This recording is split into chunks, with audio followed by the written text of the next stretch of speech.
This week, at the end of the news, we'll be rebroadcasting an interview we conducted at RSAC 2026 with Rajesh Khazanchi, CEO and founder at Color Tokens. Make sure to stick around and learn about breach readiness for measurable risk reduction in the age of AI. But more importantly, in the security news, we're going to talk about Bluetooth trackers, Florida man ransomware negotiator. That should be fun. Serial to IP devices, Iranian hackers, cheap hard drives, and airplane hacking with your Flipper Zero. Don't do it. All that and more on this episode of Paul's Security Weekly.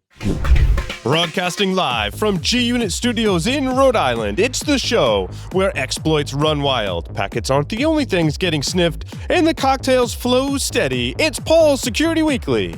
Coming to you from various undisclosed locations. In semi-high definition, all thanks to AI-generated avatars, this is Paul's Security Weekly, episode 923, being recorded on Wednesday, April 22nd. And this week, I am your host, Mr. Larry Pesce, and I am being joined by a whole herd of my friends. First up, Mr. Jeff Mann. Hey, Larry. Good to see you. And I still think we, for this week, should call it Larry's Security Weekly. Yeah, sure. Larry's Security Weekly it is. I'm with you. All right. All right. Next up, Mr. Lee Neely. Well, here we are on Larry's Security Weekly. Just not used to saying that, but hey, good to be here. Good to see you guys. Let's have some fun. And someone who still has sunshine outside, Mr. Sam Baum. Good evening. Glad to be with you, regardless of who the boss is. And last but not least, Mr. Joshua Marpet. Ladies and gentlemen, welcome to Larry's Security Weekly. This week, at a racetrack near you. You're going to buy the whole seat, but you're only going to need the edge. Oh, goodness. So that's how it's going to be. We're all of a generation. Yes. Yeah. Sunday. You know it. Oh, I don't think we have any announcements. There were no announcements listed. The sponsor is Color Tokens that we talked about right at the beginning there. We're going to have the interview with them at the end. So why How don't about upcoming conferences? Upcoming conferences. Jeff, will you be at any upcoming conferences? Yeah, it's funny you should mention that, Larry. Let's see, what's today? Wednesday. This Saturday is B-Sides Baltimore, otherwise known as B-Sides Charm. It's the 10th edition, so we're very excited. Rob Lee from Dragos is our keynote, nice. And much fun will be had by all. And then I'm home for a couple weeks, but end of May is B-Sides Harrisburg, Pennsylvania. And then I go from there down to Carolina Beach for a little old new conference called SaltCon. Hope y'all can make it. Nice. And if you want to find it, it's naclcon.com. NACLCon. Yep. And Jeff, NACLCon is sort of invite-ish only. They have like 300 seats, right? So yeah. It has limited access. They're trying to keep it small, at least the first time around. But they're okay with us promoting it until all the seats are gone. Cool. Mm-hmm. Very cool. I'm speaking on the 5th of May at CSFC Con in Maryland for this little company. You may have heard of it, Larry, called Finite State. Oh, yeah. I've heard of them. Are they a thing still? What is CS, whatever you said, CSF? It's basically, it's the CMMC. It's the Government Contracting Conference. So down in Maryland at I forget what hotel it's at, but it's basically National down Harbor? by you, Jeff. What's that? Yeah, I think Is it's it National Harbor? Okay. Well, if I'm not too busy, I could come down and throw tomatoes at you or something. Oh, dude, I'll find you a ticket somehow. You're getting in. You got to bring your own tomatoes, though. Yeah. I'm not supplying the tomatoes. But yeah, I got a lot of rubber duckies. I could bring those. Oh, dude! In all seriousness, if you brought those and threw them at me, that would be awesomely funny. Nice. So it's written, so it shall be done. The other alternative is we could do like we did to Zero Chaos back in the early days of ShmooCon. he was on stage speaking, and we threw lemons at him. He had his own lemon party. Cool. I'm old enough to know. No, I don't want a lemon party. Exactly, Josh. Exactly. Ooh, missed it by that much. Yep. Exactly. Oh God. I don't have any conferences coming up. Well, I'm assuming that I will be at DEF CON, given that this little company you may have heard of, Josh, Finite State, will have a presence there. Yeah. So yeah, we'll be in the AppSec village, and I've got a couple of CFPs in for a couple of the villages and some stuff at DEF CON as well. So we'll see how those go. But I am teaching a little bit between now and then. End of the month, I'm teaching the wireless class in Amsterdam. So if you're around in Amsterdam, I'll be there for a couple of days. And then I found out just yesterday that instead of teaching next week, I am actually being a teacher's assistant for the other instructor for the IoT class, the class that we wrote together. He's teaching and I'm being teaching assistant. So it's a little sort of James LV. Yeah, James LV is teaching the IoT class. He and I wrote that class. Yeah. And they had a whole bunch of students register last minute, like 20 at the last minute. So they needed emergency teaching instructors. So they needed an emergency Larry. Yes. That sounds pretty yes. cool to me. Yeah. The only bad part is class is it's being taught 9 to 5 on British summertime. Which is how many hours off? 6? 5 hours. Okay. Not So horrible. Not like Perth. It's only 4. They don't do daylight, I don't think. Yes, British summertime. It's 5 hours. Class starts at 4 a.m. Well, Yay. Mm-hmm. But I'll be done by 10. Wow. And then it's time to get to work for your day job. Exactly. Yeah, exactly. You're not toast. No, it'll be done. I'll be done by noon, not 10. So you'll still be toast. Oh, you're going to try and put an 8-hour workday in after that. I know you. Well, Lee, this is that I didn't do it this week, but I did pretty much similar last week. So okay. Well, yeah. Hey, the world's smallest violin, world's smallest orchestra, right? This is why we're gonna have to text the kids and his wife to make sure they have some emergency during that window. Oh, don't worry, you don't need to text. They probably will. So I had because I'm not sure what these days conference I go to, if any, but I was going to say I just got an email. From friends of ours who have a conference in South Dakota. The call for presentations is open. That would be Wild West Hacking Fest. Interesting. So just go to their website. Like I said, I just got that today, and I thought, I wonder. But I got to look at my social calendar. Several of us saw Strand in December, October. And we were talking about that. I don't like to put in for a conference that I know I'm not available to be at. That seems kind of rude. Yeah. And so I was more joking about your social calendar, to be very honest. Okay. Yeah. Okay. But it had kittens. Don't ever retire. Your social calendar goes crazy. Just saying. Yeah. No Keep comment. working, Jeff. I have kids. It's close enough. Oh, then it has triplets after. Never mind. So anyway. All right. What's interesting today? Lee, one that I'm glad there was a couple of folks that picked up on a couple of stories that I saw but forgot to add just because I got busy. Mm-hmm. And the one that really struck me that I seemed really skeptical about, Lee, was your story number 1. Oh. The Dutch Navy frigate tracked by mailing it a Bluetooth tracker. Yeah. Tell me more. Zero Trust is clearly the future as threats get faster, quieter, and harder to detect. But implementing it shouldn't disrupt the business. ThreatLocker enforces default deny and execution in a way that remains enterprise-ready, scalable, and operationally clean. Unknown software is stopped cold, trusted apps stay contained, and drift is locked down across the environment. It's Zero Trust that works in real enterprises and prepares you for the threats ahead. See why CISOs are adopting it at securityweekly.com/ThreatLocker.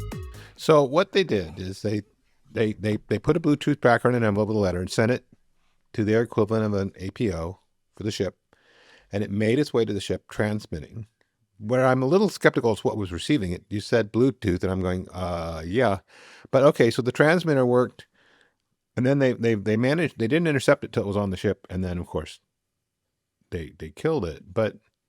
And I'm assuming it sat in a receiving bay in the ship for a while, which is why they had some details. But I'm thinking the ship had to be in port or somewhere near something that could receive it. I mean, it just seems, and then the message that came out to the soldiers was, we're not going to let you ship this stuff, and we're actually going to catch it sooner on. So basically, like catching it at the main post office, not at the end point. They're going to be screening for electronics and packages, which makes sense. Although it's kind of difficult these days with all the electronics people ship each other. But what I immediately remembered is do you remember the stories about they were locating secret military bases by recapturing where they were using their Fitbits? Mm-hmm. They were running around the perimeter of the base, and they picked that. But that's more credible because those things were online, and they were picking up through the servers, if I remember right. It wasn't. They weren't out there in the desert picking up the Fitbit. We had one about tracking an aircraft carrier last week with what's the big Strava. Thank you. So I'm having a little trouble with some of the details of this one. I mean, the Dutch basically are going to do a better job of screening electronics coming into their ship, which can be good because those can be very sensitive. You don't want their deployments known ahead of time, no matter what military you are. You maybe don't want to know exactly where people are. But the credibility of a Bluetooth transmitter, although haven't we talked about in the context of one of our classes about, mailing a tracker to track a package and some other stuff and watching where it goes. But that wasn't Bluetooth. What was the transmitter using? So and this is where I think these two stories kind of converge, and it's a lot of speculation here because one, it was a €5 Bluetooth tracker, and quite honestly, the only way these things work is if that Bluetooth communication is received by another device. Because the range is only about 100 meters at most. Right. So to do any tracking, you need to be relatively close to it. But if it can report back to another device that can report its location where it is observing this, then you could absolutely track. I'd have the same problem if I mailed them an AirTag, right? Exactly. And quite honestly, I wouldn't be surprised if this was like an AirTag clone, because they do exist. There, or a Tile or a Chipolo or any of those types of things that we've tried to track before. But without the receiver. Yep. But there's going to arguably be a whole bunch of those receivers on board because all the military personnel are they're attached to their hip to their smartphones, so they're likely going to have those. But would they? I mean, you would. I mean, wouldn't you get the equivalent of there's an unknown AirTag near you, not the AirTag talking home or the whatever? Yep, you very much could. You very much could. Those sort of notifications about the AirTag being nearby that isn't registered to you and is following you. Now, but then again, how many times would that happen on board if you put, say, 1,000 personnel on an aircraft carrier? How many of those folks 5,000? Also have? See, I was going with 1,000. Like, how many of those 1,000 people? How many of those also have their own quote legitimate AirTags? And I'm maybe they're not sending supposed my husband his AirTag. Yeah, exactly. Now, I think there was a couple of ones that were very misleading here. That the Bluetooth tracker was mailed in a postcard. Yeah, I was thinking it was one of those. Maybe that's lost envelopes. in translation somehow. Yeah, because they're not allowing batteries in postcards anymore. I mean, the Envelopes. the cards greeting with cards. Yeah. They're like no more sending greeting cards that play music, or have a battery in them. And I'm kind of thinking that feels a little knee jerk to me. But then again, if you're trying to screen for illicit electronics, one way is well, I guess that's an easy fix because you know what, I'm sitting here thinking from a deep technical perspective. You got to translate into instructions the average person can follow without having to think twice, right? So don't send me anything with a battery in it. Is a lot easier than don't send me devices that have a battery and transmit and can cross their eyes. Just don't send anything with a battery. It's the lowest common denominator instruction. Absolutely agree. Right. And, hey, sidebar discussion, so I don't forget this. The next time Paul's on vacation, is when we should really introduce the virtual AI Paul and figure out how to put it into a window. Oh, on this. man. Oh, dude. Because we could be asking, well, AI Paul, what do you say about this? Real attack or not? And see what happens. Well, is that the bourbon and cigar powered Paul? No, I think that's the real Paul. Oh, they're so alike. So anyway, I thought, like I said, I do think it's interesting, and as you said, Josh, that lowest common denominator instructions that are clear like that are a lot harder to muck up than involved instructions, even though they don't make sense to those of us who know better. Well, they do if we think about it, but yeah. All right. What's next? Actually, I was thinking of you a little bit with when was it? One of my stories. Oh, come on now. I saw it. Now I just got distracted. Uh-oh. Darn it, CRS time. Although actually I was thinking about you a little bit with that serial console, that serial device to IP, which sounds like something you'd be playing with. I mean that in a cool way. Yes. And that they have like gazillion of vulnerabilities, but I'm pretty sure you wouldn't just leave them internet accessible. You'd probably have them fairly isolated because they're IoT. I mean, I would. The ones you're watching to see who comes knocking at their door. Yeah. There are But I bet thousands there'd of them be others. accessible over the internet, according to Showdown. Thousands. Yeah. So- Well, I mean, I'm thinking for Larry, they'd be operating in the role of a honeypot, but except for stuff he really cared about, which he wouldn't be operating in that way. Lee, I think that's a good point, but I really, really, really want to talk about your story number 4. Oh my God. Okay. I mean, we can move on. I'm just like, Actually, let's Cherry-pick. finish this one off real okay, quick. real quick. So yeah, it's this is an interesting one. With the serial IP converters that Forescout analyzed a bunch of these devices and found a bunch of vulnerabilities in which attackers could take control of these. A bunch of Lantronics and Silex ones. Right. It's interesting because this one reminds me very similar to some research that Finite State and Forescout partnered with, looking at some similar types of issues with some router firmware across a couple of different manufacturers that were possible in Eastern countries in Europe as well. Yeah. So we released a report called Rough Around the Edges together, similar types of things, and they just now went for another set of devices. And their research that they, as part of their stuff, was absolutely fantastic. And if you think about these devices, a lot of them are being used in healthcare and industrial spots. So having access to an IP device, I mean, it's there to connect terminals, like serial green screen terminals, to other devices. This is a pivotal spot. One, because the data is likely going through them, but two, likely because of the level of access this device has to the network for critical paths.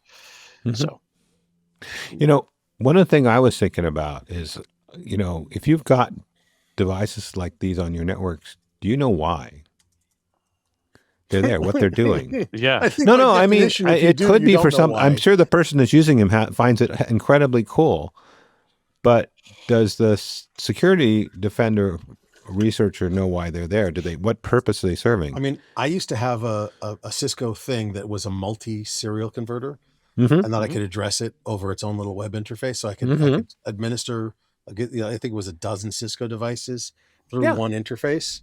Yeah. I mean, maybe that, I don't know. I mean, I had some guys using I don't know if it was the same thing, was similar to it, that they would then SSH to it, and then they'd go the serial line to the Cisco router. So they weren't doing Telnet because the Cisco router didn't support SSH natively at that time, which is totally, to me, a valid use case. It was also something that didn't need to be internet accessible. So that's. But I'm thinking, while you're finding this stuff, find out why. Because I actually, in these two cases, I don't know about your case, but there's no patch as yet. Yeah. And which happens. I mean, it's IoT stuff, Yep. The irony is that I just saw one of these show up yesterday. Specifically, I was watching Adrian's Digital Basement. He repairs and does all sorts of stuff with some vintage computing equipment, and he was bringing his Plexus P20 to a show, and was going to run multiplayer Tetris on it. And in order to do that, it's all serial terminals. So Okay. he had one of these serial to IP converters, so you could SSH to this IP on a specific port, and it would be a serial console into this Plexus P20. And the craziest part about this is that the Plexus P20 is the only one known remaining in existence. Oh, damn. Whoa. And he had to fix it and get it working. And the best part about it was that after he got it up and working, he found that the hard drive was full of engineering documentation for the build of the Plexus P20, because it was actually the desktop workstation of the engineer that built the thing. And was able to reach out and contact the guy, and they ended up being, with that engineering documentation and the hardware, they were able to build an emulator for it. So that is Kinda cool. freaking cool. Kind of cool. That sounds like a future show for like the History Channel or something. Yeah. Well, I'm wondering how the engineer felt. I mean, I bet he was kind of excited that somebody was doing something cool with it. this. Yeah. He died 13 years ago. But No. Well, okay, he was posthumously cool with it. It's okay. So, I mean, do we want to move on to talk about New York and their new financial regs? I mean, Yeah, Josh, that was Lee's story number 4, right? that's the one we're talking about, right? Yes, absolutely only correct. I think it's fascinating that they're being required to attest to their adoption of MFA and affirming that they're keeping accurate inventories of their IT assets, which effectively says, I'm sorry, go ahead. No, go ahead. Which effectively says okay, this is the funny part. You've got a state that is very, very strong on regulation. NYDFS, if you've never heard of it, is a very strong regulation over financial institutions. Mm-hmm. And those financial institutions are now mandated to say, we do use MFA, and here is an accurate, to some degree accurate, there's never 100% accuracy when you have gazillions of assets. Here's an accurate inventory of our IT assets. So this is news when it is literally, for the Center for Internet Security Top 18, the CIS Top 18, this is CIS 1. Yeah. Inventory, asset inventory is number 1. Yes, that's number one. So this is news for a state making and mandating, you should do the number one thing, not the other 17, just the number one thing, and it's a flipping news story. And it's just not to mention it's been required in PCI for like 16 years. And if there's any state agency that's taking credit cards for anything, permits, licenses, fees, fines, they should know better. So to push back slightly, it's in PCI, it's been required in the cardholder data environment. It has not been required across the entire enterprise. Right. Well, that is scope true. Is more than just the card stuff. But it has been there. But there's no presumption. Well, and I was referring to the inventory, not the MFA. The inventory's been around since 2010 when version 2 rolled out. MFA has been an evolving requirement to get into the CDE. You are correct. Now, segmentation is still not a requirement, so CDE by default is your entire network until you prove differently. But please continue. But the point is that, no matter what, this is the first time that I know this is not new stuff. That somebody's going, you must do this and prove it and sign off on it, because if it's if it's an NYDFS system, and it is at New York Cybersecurity Rule, the CEO and the CTO, I believe it is, or some executives have to sign off under pain of perjury and potential criminal litigation that they're doing these things. So New York, as much as people shit on New York, this is a good thing, and yet it is just CIS 1. Right. Well, isn't that terrifying? Yeah. Mine was, this is some basics, but this is not sufficient by itself. I was actually thinking about what financial institutions have their headquarters in New York, meaning it's a big nut to crack, like Chase and B of A and others that are just they're huge over there. So if they haven't already got this, it's going to be a big deal. But they've had almost 3 years. Well, it's also NYDFS covers bail bondsmen, insurance companies, banks, investment houses, any financial institution. So don't just think of what banks are headquartered in New York or have branches in New York. Think of who's on Wall Street. Well, I just said I got narrow. I was thinking, it's No, I get it. But I just Morgan Stanley, whatever. It's it's Cantor so. Fitzgerald, But you're absolutely everybody. right. And part of my comment is this is table stakes. You should be doing way more than. Also has an incident reporting requirement, which I don't know where that sits in the CIS list. That's.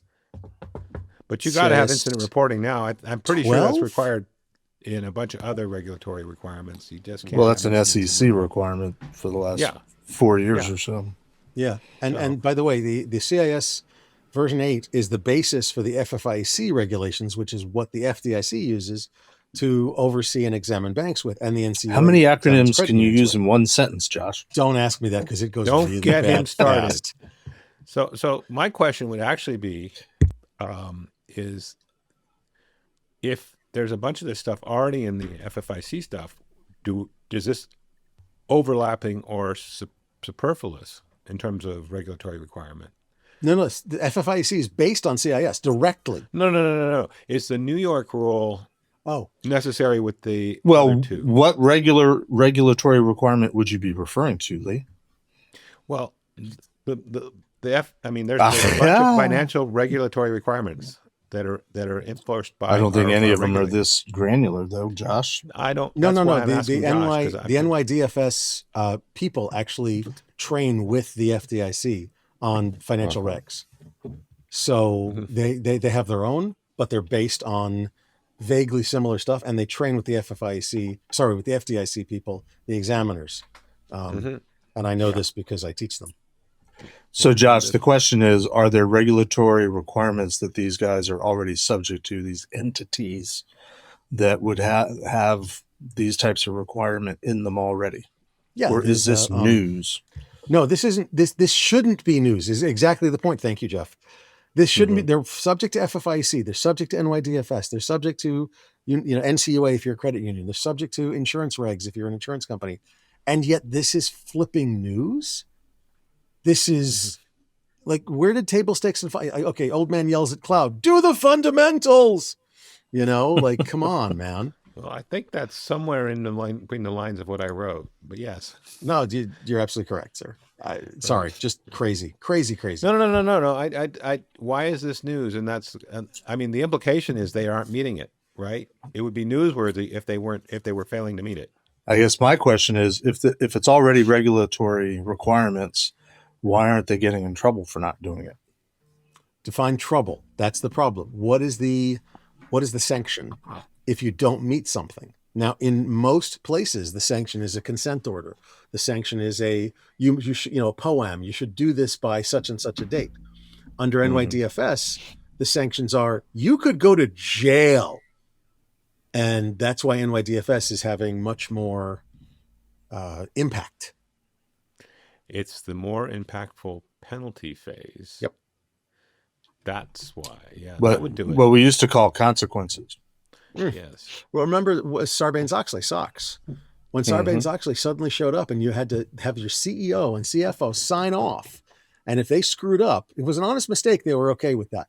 But if they screwed up or covered up, it's, oh, really? Would you like some new bracelets? Click, click, let's go. That's when people started taking it seriously. You got to put people in jail for this stuff to be taken seriously, and that's terrifyingly bad. Come on. But when you fine a bank, they go, here.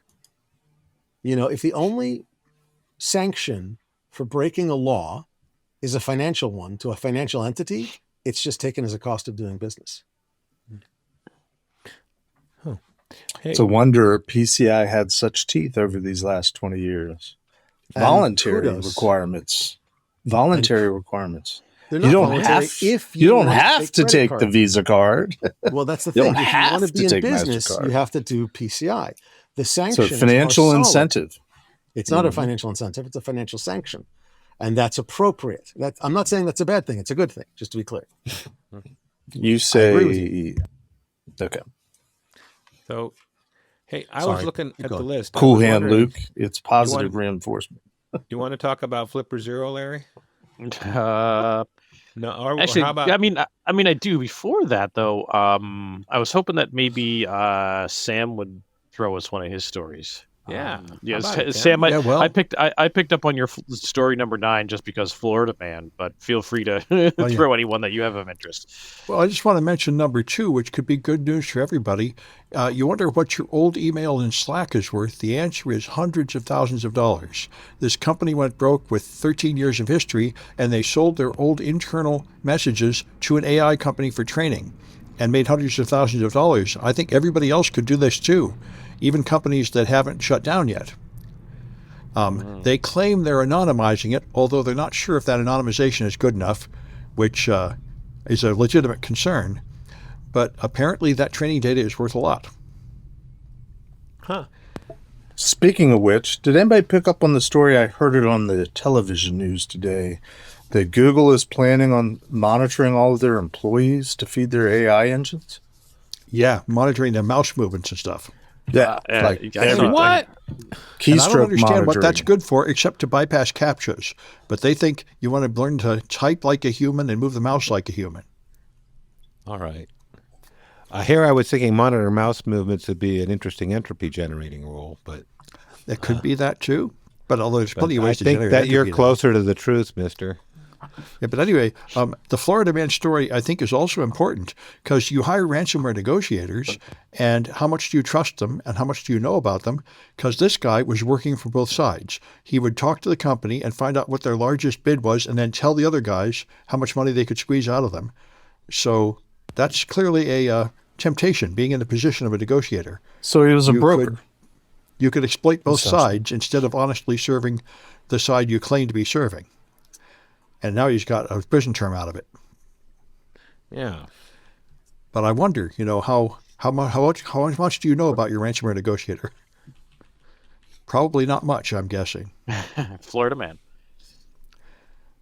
And also, if you're not, if that doesn't lead to a lot of time, we might talk about number 8 because this is Sam Altman's WorldCoin. WorldCoin's been around for years. It hasn't been much of a success, but his plan was to scan all the humans, retina, put it on a blockchain, and then he could tell who was really a human, so you could prove you were human easily. He thought of it in terms of proving you deserve universal basic income, but it's turned out that Tinder and Zoom really want to be able to prove you're a human for pretty good reasons. Oh.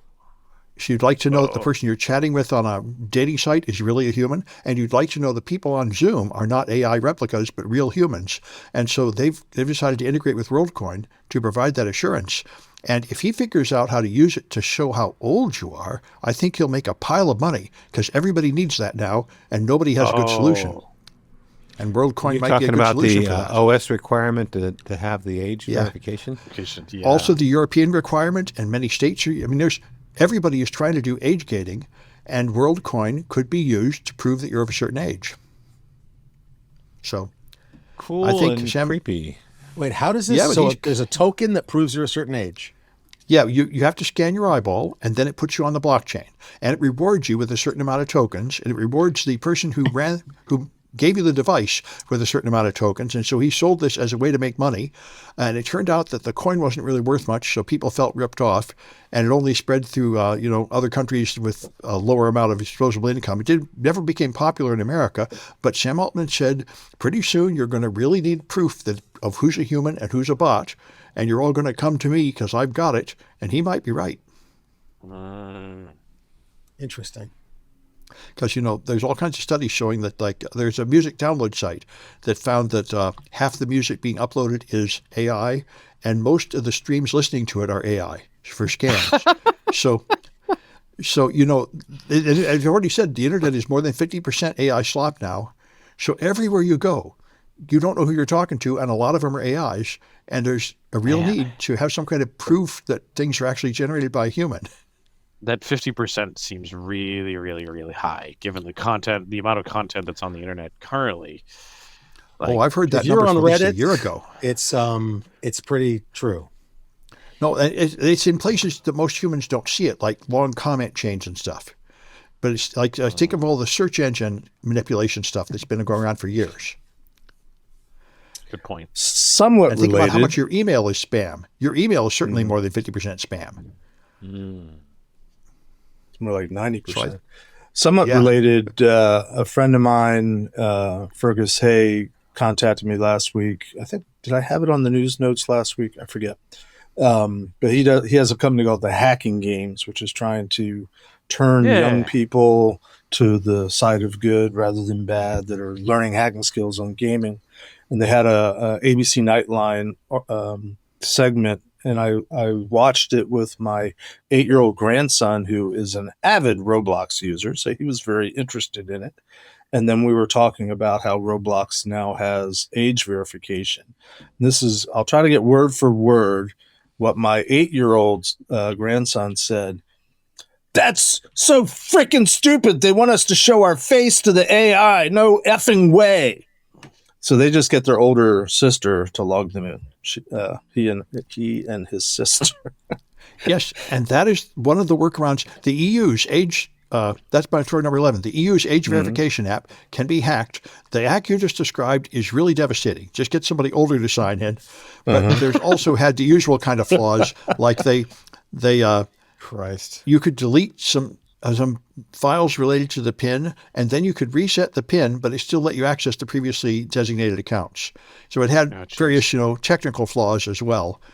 But, what's funny is Pavel Durov, the founder of Telegram, he's really cynical. His statement is, this is all intentional. They deliberately put out a buggy age thing that preserves your privacy but won't work, so they can fix it by invading your privacy. It's all a plot.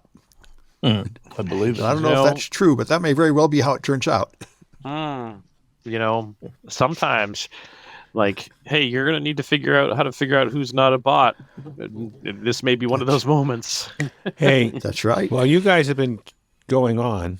I've been stuck on your story about the conspirator that got arrested, Angelo Martino. I was trying to figure out why I recognized the name. It's because he was one of 3 that were doing this. Yeah. Remember the ones that worked for Digimin? And you were, if you're in Inglourious Bastards, you just got shot, Lee. It's 3. 3? 3. 3. Okay, 3. 1, 2, 3. But anyway, yes, he was the 3rd one of 3. Remember, there was because he was arrested and charged back in March, so now he's convicted. But it was a while back that they got the other 2, like in October. So anyway, I was just trying to figure out why it was so familiar. Yeah, this is the ransomware negotiators also working with the ransomware operator. Gee, that didn't work out well for him. How about that? So if your company gets locked up by ransomware, do you go to Google to find a ransomware negotiator? How does one find one in the first place? Well, there are companies that offer that as a service. I mean, that's what Digital Mint does. I think it's part of instant response. How do you provide a legitimate negotiator? Well, yeah, that's How do you make sure that the this person's legitimate? I mean, you're looking at the company and the company reputation. But I believe these guys just they started off legitimate, then they realized they could make more money if they were playing both sides, so they went bad. That's just good By the way, in the old-fashioned world of American madness- capitalism. Well, There's a potato. There's a ransomware gang called Kyber that will now encrypt your stuff with post-quantum encryption. So there's some magic for you. Are you like, oh, my stuff is safe? The It's ransomware gang safe. has it. You can keep it. I will start over. Jesus Christ. Far be it from our ransomware operators not to use the latest crypto. I mean, come on. Evidently. So what we're saying is Because they porn, care war, about keeping your data and safe. ransomware operators drive the internet.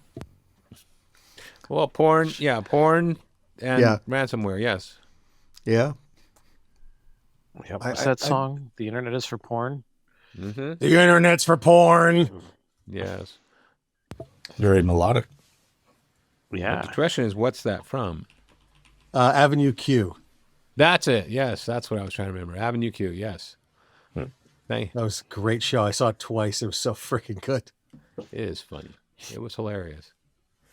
Internet's for porn. The internet's for porn. Oh, speaking of Sorry. speaking of which, my story number 7. I was wondering about that. Yeah, from Hackaday. I thought this was a fascinating read because, I have bought a bunch of hard drives off of eBay, and back in the day, I bought used SIM cards off of eBay to do data recovery off of, and it was a fascinating thing. The author of this article over at Hackaday, I'm drawing a blank as to who it was. Oh, Tom Nardi. Tom See Nardi. a bunch of him from found some super cheap USB hard drives at one of their local electronics places, and they were like super cheap, like $10 for like 500 gig. So we bought one on a whim and got it home and opened it up, and sure enough, it had a hard drive in it that was clearly not new old stock. It was old stock.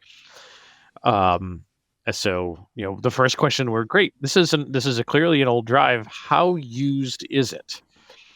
And I leveraged some of the smart data technologies, and finding out that first drive had like just over 31,000 hours of total power on time.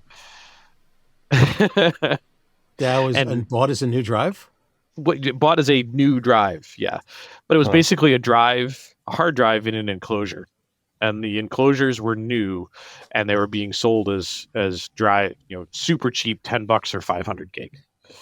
But what am I reading this right?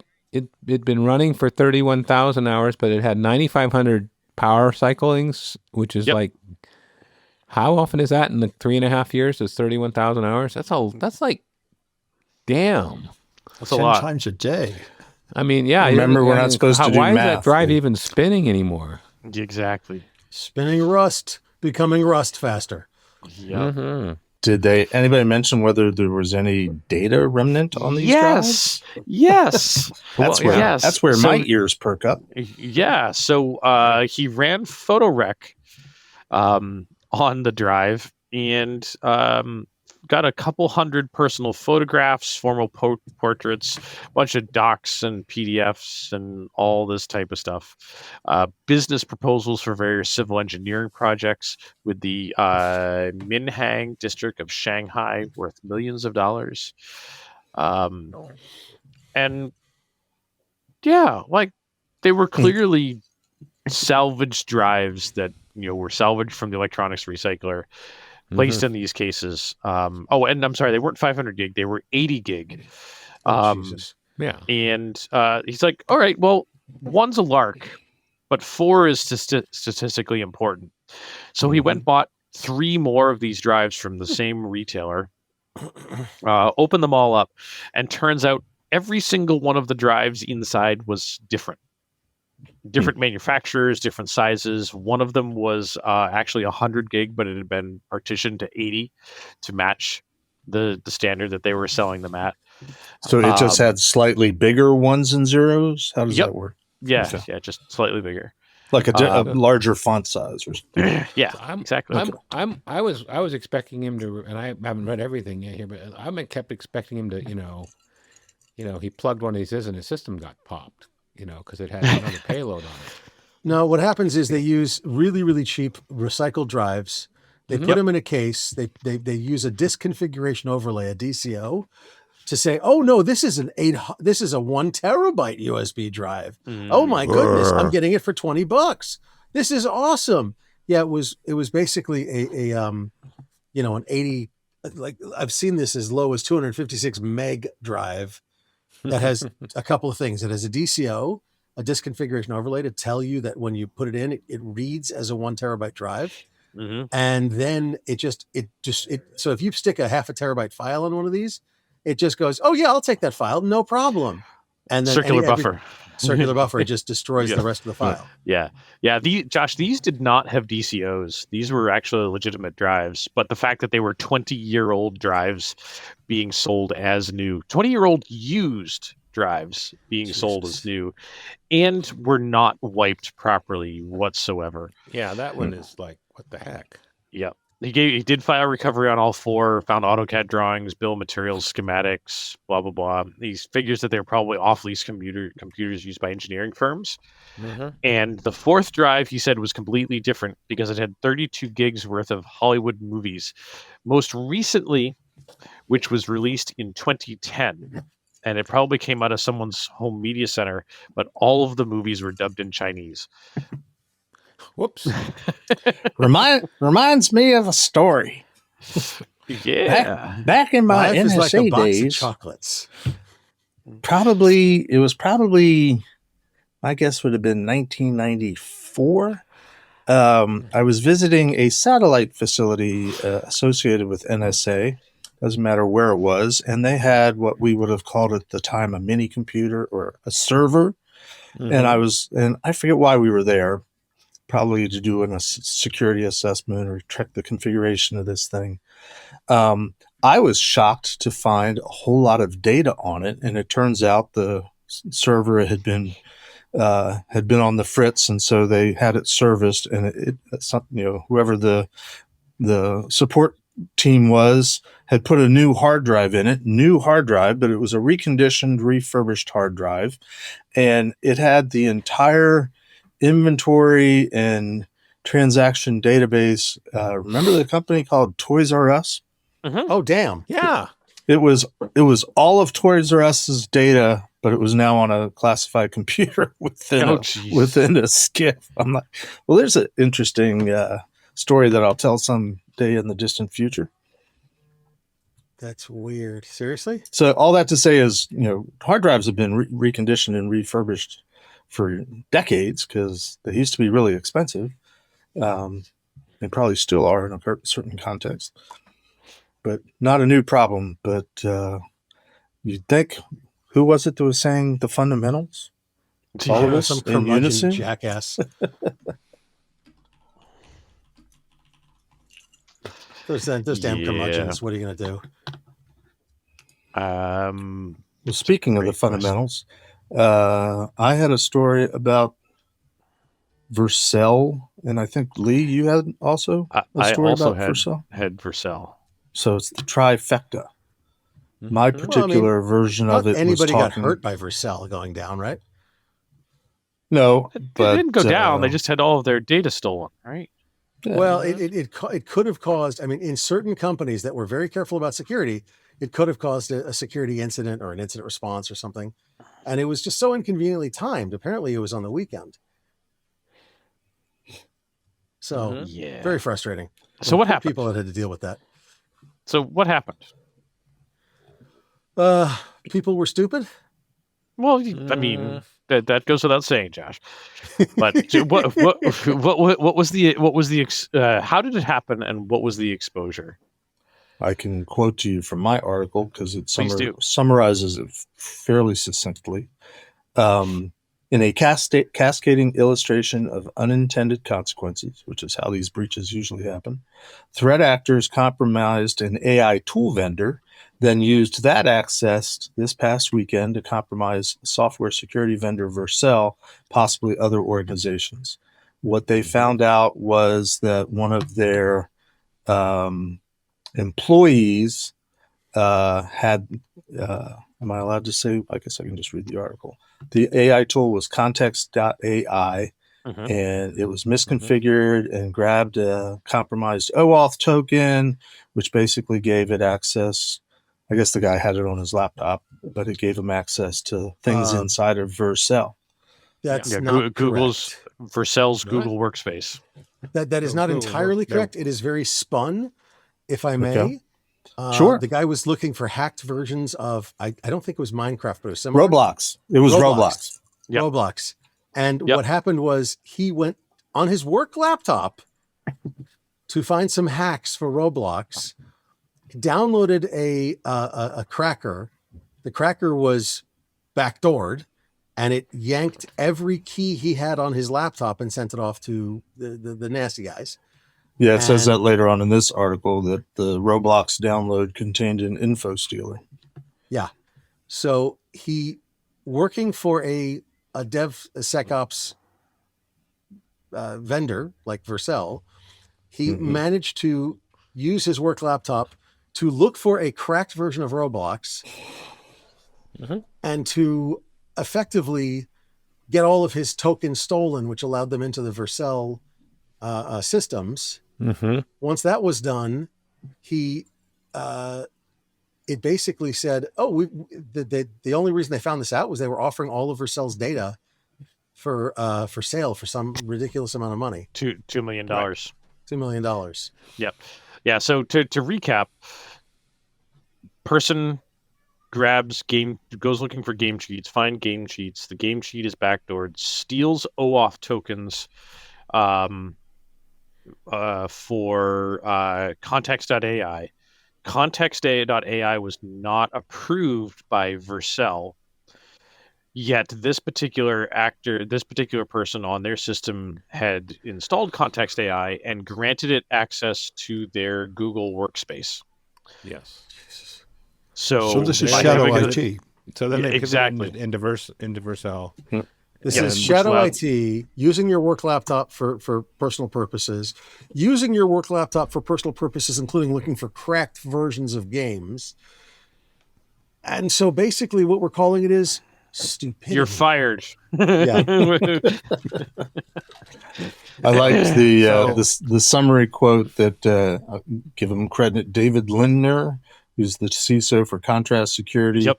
I was just said, reading this right now, Jeff. no exploit, no 0 day, just an unsanctioned AI tool, an over-permissioned OAuth grant, and a gaming cheat download. Yep. $2 million And then later, here we are. Have they come out Yep. with the statement And- it's an intern yet? No. Oh, too soon. And to finish that quote off, Jeff, there's a couple more sentence in there that says, but he also says, your employees are doing the same things on their machines right now. The question is whether or not you know about it. You know about it. Right. Yep. So when I was looking at this, I was looking at what Vercel had to say about it, because Vercel is like, Well, let's okay, hear their spin. Yeah, I mean, they published an IOC for the compromised OAuth token, which you want to be looking for just in case somebody else tries to play along. And they're talking about, watch out for environmental variables. And the funny thing, though, their first recommendation on this, MFA, Vercel's first recommendation, make sure you're using multi-factor. Raise your bar on authentication, because that, it was an authentication compromise. And like I said, then they get into environment variables and then activity log. I mean, basic stuff, but it's like, yeah. So all they're doing is making sure you're not setting your Vercel stuff up stupidly. But I feel like this segment is naming itself. Right. So how do you stop this shadow IT? You scan all the machines for forbidden software. You scan your network traffic for connecting to cloud services you don't like. I mean, what would be an effective way to stop this? I mean, you could, but how practical is it? Yeah. Right.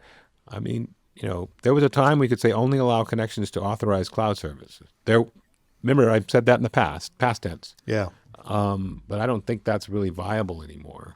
Limit administrative privileges so they can't install things on their platform. But things for developers, I want what right? he's smoking. Yeah. No, I mean, I agree. We can limit. Actually, the reality is you got to do something from column A, B, and C, right? It's not just there's no one magic bullet. You just have to build it up and see where you get. And there's still going to be a matrix under which there's a hole all the way through.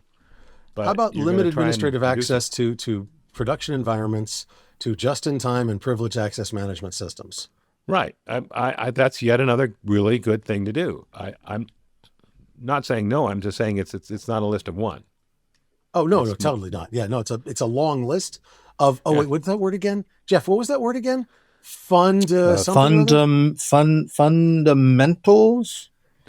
You're mental, Jeff. You're mental. And there's an arcane phrase that's not really cool anymore. Was it something like defense in depth? Defense in length. That's it. Oh no, wait. I mean, that's a porn movie, but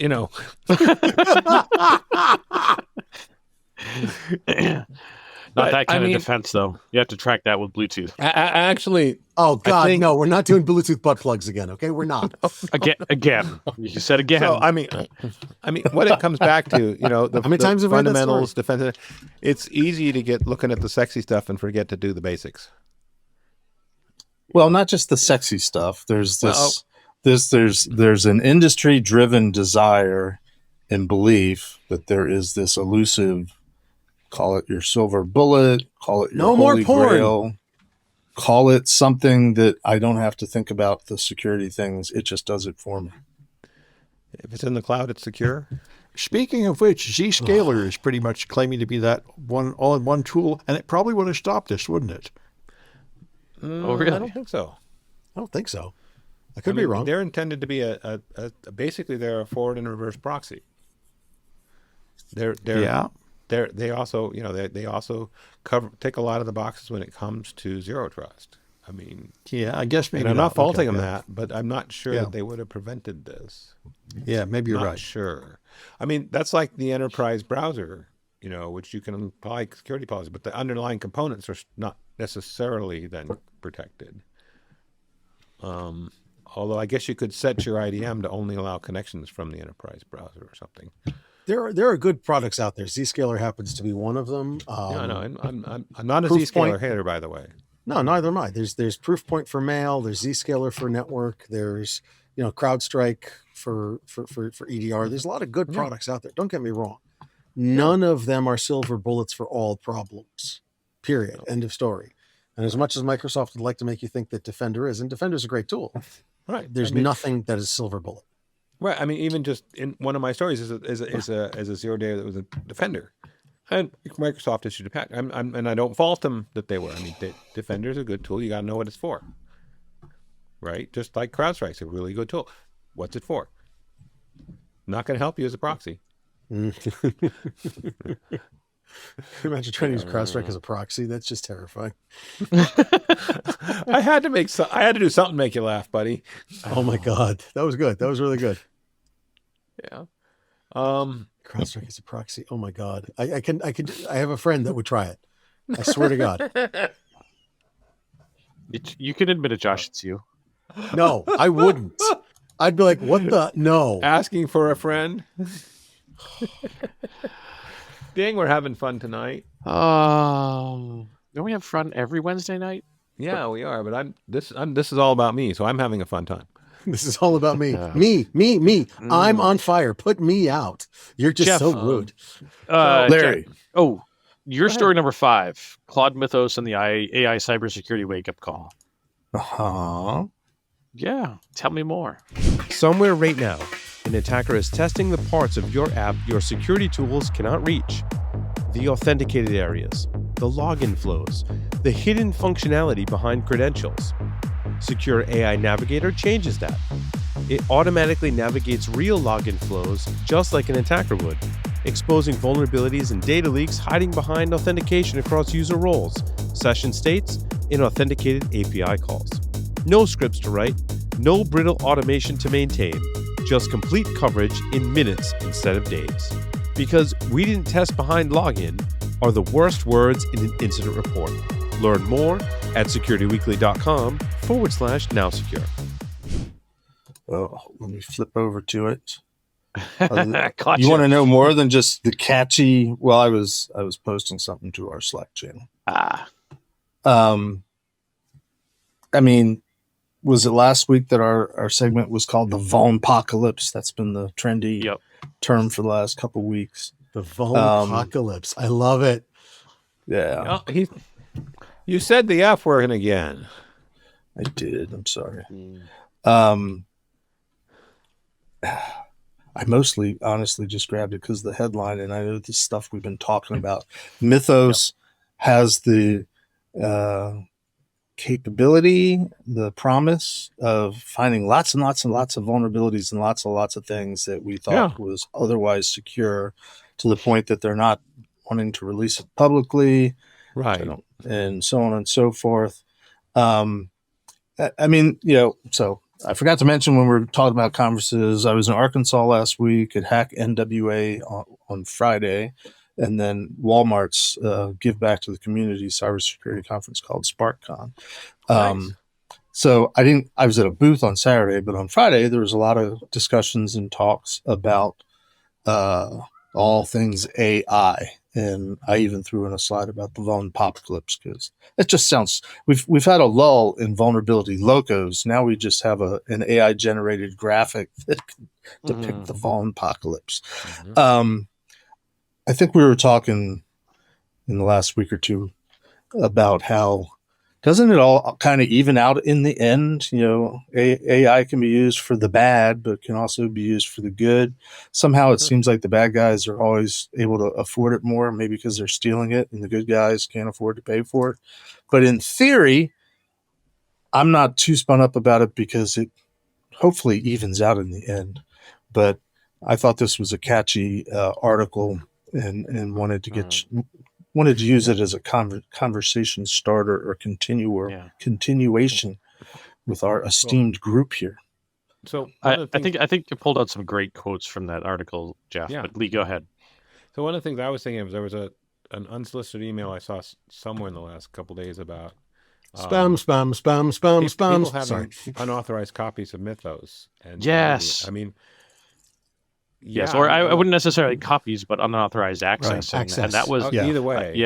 I saw that one, and that it was a subcontractor to a government agency that had access to it. Was it NSA? And they weren't supposed to, this subcontracting group wasn't supposed to have access to it, but they did. And then Josh, the one that we passed around at Work Channel, hearing that the NSA had access, but CISA didn't. Yes, I thought that was adorable. Like, and Sis is like, "Well, we're the experts." It's like, no, not anymore. The NSA really needs to be involved, and They might be the experts, but they don't have the capabilities. Right, they don't have capabilities to be experts anymore because the agency's largely been gutted. Yeah, but. I forgot my quotes that I had pulled out, Larry, but yeah, they kind of fit in very well with our conversation this evening, don't they? Yeah, and strong foundations provide significant protections against AI-enabled attacks, and most organizations urgently need to build those foundations. But why? We've been talking about this for 2 decades or more. 3 or 4. 3. I can still kick the can for a while, can't I? Well, I remember at RSA when Kevin Mandia stood up and said, nobody else is going to say it, but I am going to say it. LulzSec is the greatest thing that happened to our companies in years. And everybody's about to get hacked by Claude Mythos, and that will promote all our cybersecurity companies like crazy. And to an extent, he's right. Yeah. So you basically just advocated a FUD campaign to get people to do the right thing. Yeah. Well, it's not FUD. But strong foundations does not mean buying more technology. It's beyond that. Strong foundations means before having that. a good asset inventory mandated by New York state law, right? Well, right. How many times? Including how many times in the last 5 years have we said cyber hygiene? A lot. A lot. Well, and we didn't get around to it earlier, but new in PCI 4 is not only do you keep an asset inventory, but add a column to your Excel spreadsheet that says when the damn thing is going end of life and end of service. Right. So you can not be surprised that even though they've been announcing it for 5 years, all of a sudden the shit you're relying on is end of life. And well, we can't replace it because it's too valuable. And of course, if it's not being supported, it's not being patched, and therefore, what is it? Most likely vulnerable. Wait. You're saying that things that are end of life are vulnerable, and we should segment them off or get rid of them entirely? Jeff, I'm totally triggered. Jeff, I'm offended and triggered and everything under the sun. That's why we need to trade Lee in for a supported model. Oh, that's evil. Oh, that was good. Ouch. Where's Shelley? Wait, you realize, Jeff, that if we trade Lee in for a supported model, we need to trade you in for one that actually, is digital rather than analog. So, let's not get carried away. Well, you don't need the serial to IP converter when you got me. How's that? Damn straight. Yeah, he just pees uncontrollably. I mean, oh man, it all depends. And yes, he wears them. No, I'm kidding. I think we're going to have to have at least the PG-13 label on this particular podcast. Oh goodness. NSFW. Speaking of end of life, I had a story in there. My story number one. I thought this was kind of funny, given some of the work that I've been doing, looking at some old routers and having this discussion about all these big attack things and oh my god, national security, because people are still using these end of life routers that aren't getting patches anymore, and here we are with some botnets targeting old D-Link routers using a new command injection flaw via crafted post requests. Crafted post requests. Larry, and the devices, Go ahead, sorry. Josh. No, this would go almost ahead, seem Josh. that you're in favor of the FCC router ban. No, I am not. I am in favor of folks actually replacing their old stuff. I don't care where it comes from, but if you have old stuff that is no longer maintained, sure, that things were coded at different times and security was taken more seriously in IoT devices nowadays. Do the fundamentals. Good idea. Exactly, fundamentals. Yeah, life cycle. I mean, it's funny. I'm thinking a friend of mine is moving, and he posted that he's building a server room in his new house, and that he has 2 racks worth of equipment. And I'm thinking, how old is that stuff that it still occupies 2 racks, right? I mean, think about it. Larry, you recently bought a NAS with a shit ton of storage, and I'll bet you it's not that big. Yep. So Lee, great case in point. I actually went from a full height, 6 foot tall rack to a wall mount rack that is like 10, like. It's about 10U? I think it's about 24U. It's not quite 24. I think it's 12. That's I could find out easy enough. I mean, that's a huge shrink. Yep. So I have a friend with a full height rack in his basement that is state of the art. What's the company? No, not EMM. EMC. EMC. From when? Storage rack. That rack, fully populated, which it is, holds an incredible 2 terabytes of storage. Oh. Wow. But it's probably redundant, fail. You forgot the pinky, Josh. Raid 10. And consumes 10 kilowatts. Pretty close, yes. And his wife is very annoyed, but he won't get rid of it. And the or basement's even never just empty the cold. rack. Well, And it sounds like you've got a helicopter in your basement. Yeah. He doesn't spin it up very often. Let's put it that way. I mean, it was freaking cool in its day. You won't have me challenge the coolness when it was brand new. It was awesome. But come on, I can almost get that on a memory stick now. Yeah. You can get that on a memory stick now, I think. Yeah. Oh wait, case in point, my rack is the new rack that I put in is a 12U rack, and it's got switch, router, AP controller, NAS,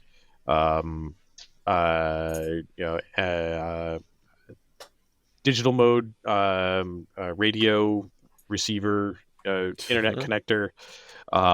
It's got a spare access point stuffed in there, and a few other things. And I think and a giant Anchor power supply, which takes up literally 6 of those 12U. You mean like a UPS or? Yeah, effectively solar powered battery backup that acts as UPS. Oh, send me the So model. what please. I'm hearing is Nice. Larry's got the nicest rack of all of us.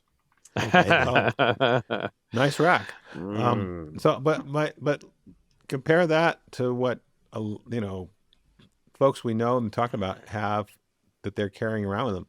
It's like life cycles, not just in the work context. You got a life cycle management your personal stuff too. I mean, power's not getting cheaper. But anyway, yes. So this means trading in the old wife for a younger model? Don't, damn it. My wife better not watch this episode. No, no, it does that not is a mean very that. expensive upgrade, so use caution. Jesus. I mean, Do not perform that upgrade. Let's be clear. Well, I learned a lot with the starter wife. I have significantly upgraded, but I have not planned to upgrade again. Yes. Okay, Worth look, every blink penny. twice if you need help, Lee. Okay. Oh no, I'm good. I'm good. Oh, hey, so to round out this story real quick here, the part that was a blast from the past for me, it's a 2025 exploit. Mhm. The device was actually end of lifed in 2025 as well. Mhm. Actually, they don't even in the article don't even say end of life. They just say they were discontinued. So that'll depend. We'd actually have to go to D-Link's website and figure out which router models these are. But the part that was crazy is that, do you know which botnet is exploiting these devices and pulling them part of their botnet? Mirai, right? Mirai. Like, that shit's still around. It has arguably evolved to do new things, but like when was that. the Mirai camera botnet? Oh gosh. You know what I'm talking about, right? I most certainly do. Give me a minute, and I can tell you. More than 10 years ago. That's what I thought. Like, that's crazy. Give me a minute, and I'll tell you. It was originally Telnet with a default password. It's really old. Yep. Oh God.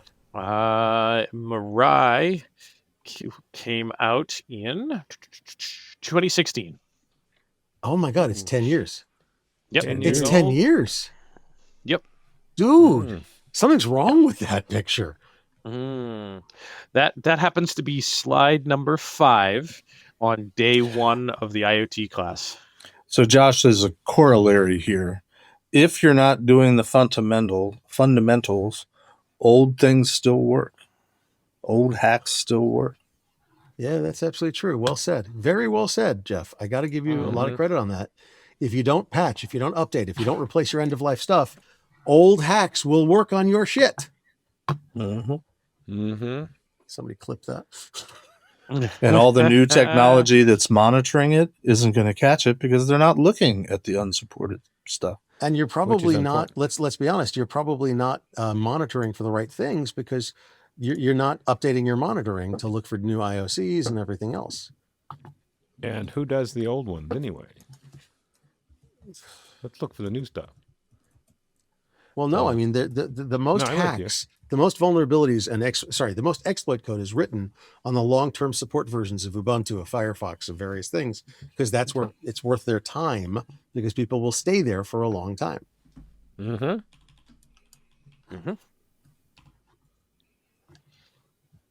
All right, what else we got? Man, so crazy stuff. Can we get deep for a little bit?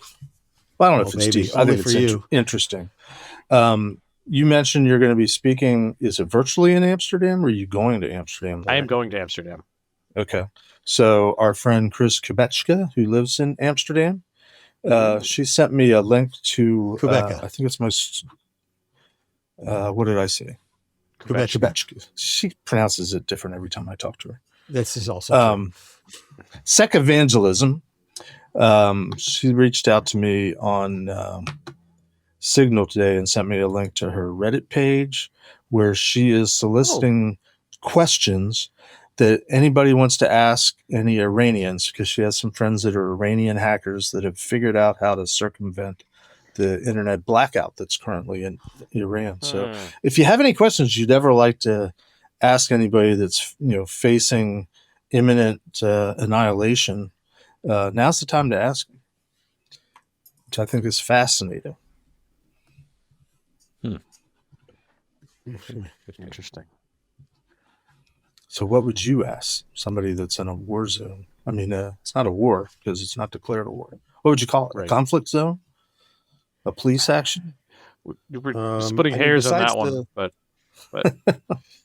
I would ask, besides the political questions of how do you feel about what's going on, I would ask, who are the people targeting that are in your community?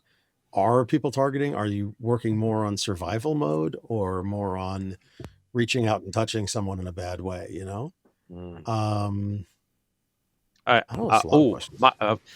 My question is, after all this is over, how did you get around the restrictions? The internet restrictions. She told me a little bit about what they're doing. I'm not going to say it on air. Yeah. You can save it for offline. Yep. Yep. But yeah, those are interesting I have questions. some thoughts. I have some thoughts, but yeah, some of them are potentially dangerous given those types of regimes and some of that type of stuff. So, well, I mean, from what she was saying and what I haven't read all of the Reddit site because there's already been people posting questions up there.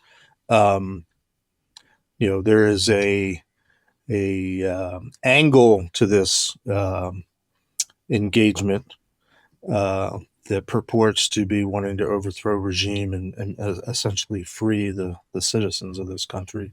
And so I think part of the questions are, is this true? Do you guys really want to get out from under? The fact that they had so many demonstrations would argue that yes, but I get your point. To verify and corroborate. Mm-hmm. And what's the term that they use? Did anybody go? They have a term for. For what? No. They have a term for what they're. It's like last chance or last stand or something like that. It was repeated several times. I'm trying to find it now. Diaspora?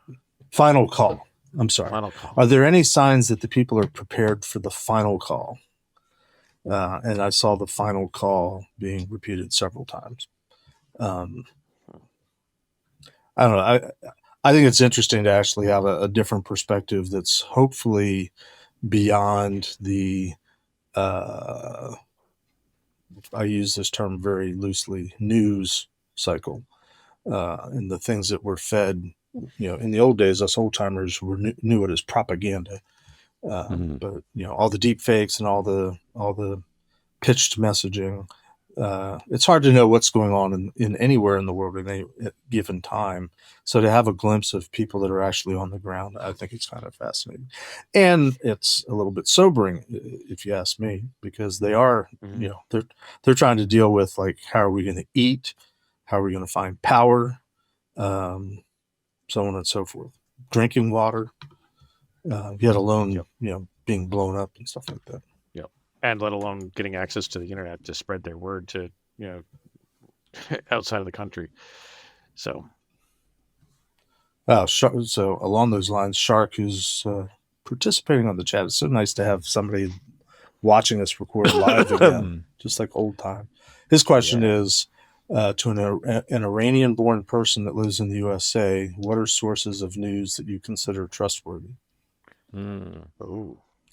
He's apparently asked it. The Iranian person responded a month ago. None of the news sources are trustworthy when reporting about Iran. Interesting. It's interesting. It's interesting. So there's a couple of Iranian people that I follow on TikTok that are fantastic and have been doing it for a very, very long time. They have pedigree, if that makes sense. Weirdly enough, one of them is out of Texas. I believe it's Texas or down south. Her name is Persian Redneck, which I think is awesome. Okay.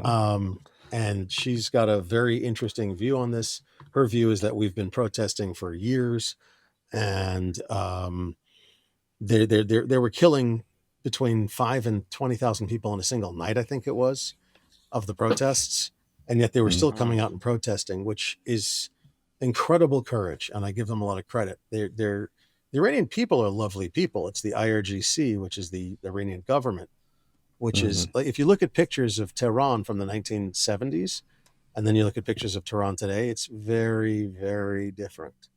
In the 1970s, it was a cosmopolitan area and women went to college and everything like that. Now, women barely get educated or learn to read other than the Quran. So, I mean, that's their choice as a country, but that's a crappy choice. Let's just leave it at that. Well, I mean, and it's like in so many cases, it's not the people, it's not the cultures, it's the governments. It's the government and the people in power. It kept reminding me of the Star Trek episode, the original series, A Taste of Armageddon, I think I probably mentioned it last week. I'll mention it every week while we're still at war. We're not at war, Jeff. It hasn't been declared. Two planets are fighting a war, and they've been fighting it for centuries, but they've been doing it with computer simulation, and they agreed to, if you come up in the simulation as being a casualty, you report to a vaporization center, and that way they preserve, the culture, the buildings, the artwork, the historical artifacts, the landscape. All they're doing is just killing the people, and they've agreed to it. And of course, Kirk sweeps in and says, and the landing team becomes a casualty. He's like, nope, that ain't gonna happen.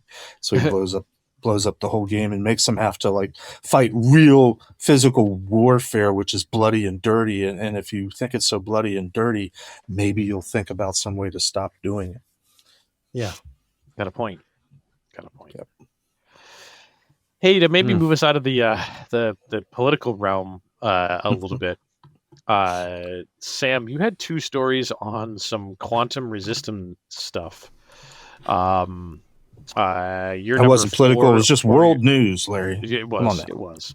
We don't talk about number political 10. things here. Yeah. Well, quantum computing is so. Actually, quantum computers are going to come supposedly in a few decades and destroy our public key encryption. But Google recently announced that they expect them to be online in 2029, which is only 3 years away. So we need to scramble and move to post-quantum encryption. And Bitcoin has done nothing, but now they finally have got a Bitcoin improvement protocol proposal, which is a good idea to add quantum resistance, because if they don't do it, people are going to be able to hack into the valuable wallets like Satoshi's that is worth billions of dollars. So they really need to upgrade the cryptography in the blockchains, and apparently need to do it within 3 years. Your Ethereum has already announced they're going to be quantum resistant by 2029, and I imagine they'll get there first because they seem to have a lot less inertia. But anyway, is there an issue with the blockchain and capturing it now and decrypting it later, like there is capturing data that's being encrypted in transit? Yes, I think there is. They're going to have to re-encrypt all the transactions or re-sign them with the new signature. They're going to have to replace the old blockchain with the new historical one, I think. So yes and no. The blockchain can be locked and pegged to a new chain. It's more the wallets that matter, because the blockchain is just a chain of Merkle trees. All right. Think of the blockchain as the version control in GitHub. All right. So as long as you can't change the version control on a piece of code, the blockchain will stand. All right. But if you can extract the private key, so you have to make it so new transactions can't use the old encryption anymore. Okay. That's the thing. You're going to have to re-encrypt your wallet or recreate your wallet, because your wallet is where the public-private keychain pair is. So you're going to have to you're going to only allow post-quantum crypto wallets on the new chain, or on the extension of the chain, I should say. That's right. You have to disallow legacy wallets. So the FUD that's going around about what do they call it? Post-quantum crypto, PQC, post-quantum encryption, is that all the bad guys are capturing everything now, and they can decrypt it later. Yes, but can't you steal wallets now and decrypt them later? Absolutely, you can, because right now every address of every wallet is a public key. So far, so good. But Bitcoin doesn't have secrets; it just has signatures. There's not a secret to decrypt. Right. There's a private key to decrypt. If I have the public key, can I brute force the private key? That's what the But the only thing you get from the private key, you don't get any private data. You just get the ability to sign new transactions and thus steal money. So you're right. You don't need to protect the old blockchain. You just need to no longer accept that kind of encryption for new transactions.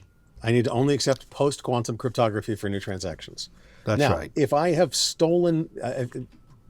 I freely downloaded the entire blockchain and I get all of these addresses that are used, I can then go and decrypt them and open up, using the private key, all of those wallets and see, hey, is there anything in there?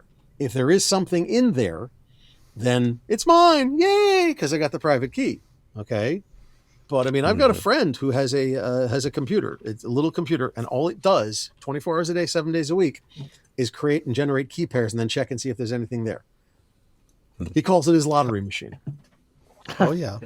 Yeah. Okay. So he's brute forcing. It just takes The a while. entire blockchain. But it takes, he's like, look, it'll take 1 million years to get, but if I get one that's, he got like a half a Bitcoin once.